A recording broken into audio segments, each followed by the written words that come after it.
1:12 যদি কোনো অচেনা নাম্বার থেকে ফোন আসে, ধরো না। কারণ যারা এ সময় কল ধরে তারা নিখোঁজ হয় না, তারা ফিরে আসে, কিন্তু আবার মানুষ থাকে না। এই গল্পটা এমন এক শহর যেটা মানচিত্রে নেই, সরকারি কাগজেও নেই, কিন্তু যারা একবার সেখানে গিয়েছে তারা আজও পুরোটা ফেরেনি। আর ভিডিওটা শেষ পর্যন্ত দেখলে তুমি হয়তো বুঝতে পারবে তুমি নিজেই কখন অর্ধেক হয়ে গেছো। আমরা সবাই জীবনে এমন কিছু মুহূর্ত এড়িয়ে যাই যেগুলো ধরলে হয়তো জীবন বদলে যেত। একটা ফোন কল, একটা সিদ্ধান্ত, একটা এখন না। ইশতিয়াক এমনই এক সিদ্ধান্ত নিয়েছিল, আর সেই সিদ্ধান্তই তাকে নিয়ে গিয়েছিল একটা শহরে যেখান থেকে ফেরা যায়, কিন্তু পুরোটা না। রাত 1:12।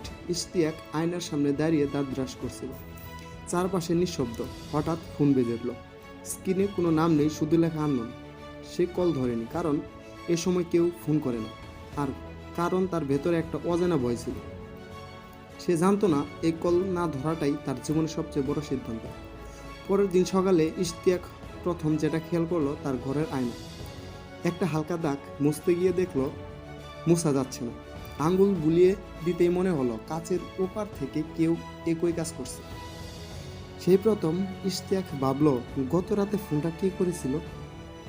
ইশতিয়াক একজন সাংবাদিক। তিনি সপ্তাহ ধরে সে খুঁজছিল একটা শহরের অস্তিত্ব। নামটা বললে মানুষ থমে যেত। অর্ধেক, হ্যাঁ গিয়েছিলাম মনে হয়, কিন্তু কবে যেন জানি না। মানচিত্র নেই, সরকারি নথিতেও নেই, কিন্তু হারিয়ে যাওয়া মানুষের ডায়েরিতে বারবার একই নাম, অর্ধেক। শেষ সূত্র ছিল একটা পুরনো বাস টিকিট।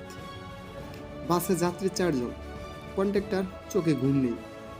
টিকিট কাটার সময় সে জিজ্ঞেস করলো, ফেরার টিকিট লাগবে। ইশতিয়াক জিজ্ঞেস করলো, ফেরা যায়?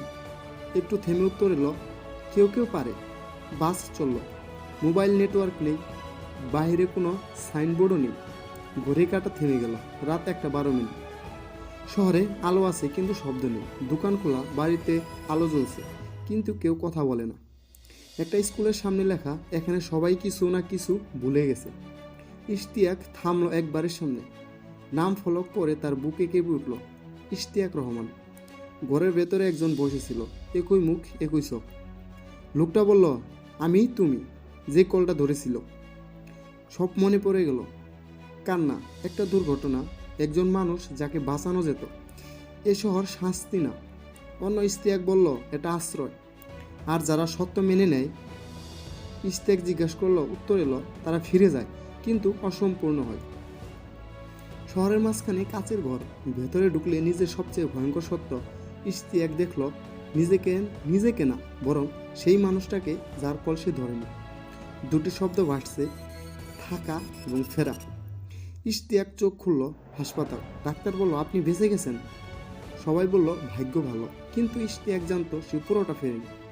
কারণ এখন আয়নায় তাকালে প্রতিবিম্বটা 1 সেকেন্ড দেরিতে নড়ে। আর রাত 1:12 তার ফোনে কিছুই আসে না, শুধু স্ক্রিনে জ্বলে উঠে লেখা, অর্ধেক এখনও অপেক্ষা করছে। হয়তো এই গল্পটা শুধু গল্প না, হয়তো আমরা সবাই কিছু না কিছু এড়িয়ে গেছি। একটা ফোন, একটা মানুষ, একটা সত্য। তোমরা কি কখনো মনে হয়েছে তুমি পুরোটা ফেরোনি? কমেন্টে লিখে জানাও।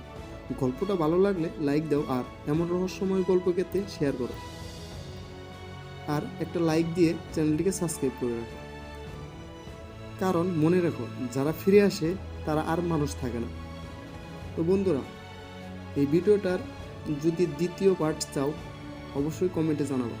তো ধন্যবাদ সবাইকে।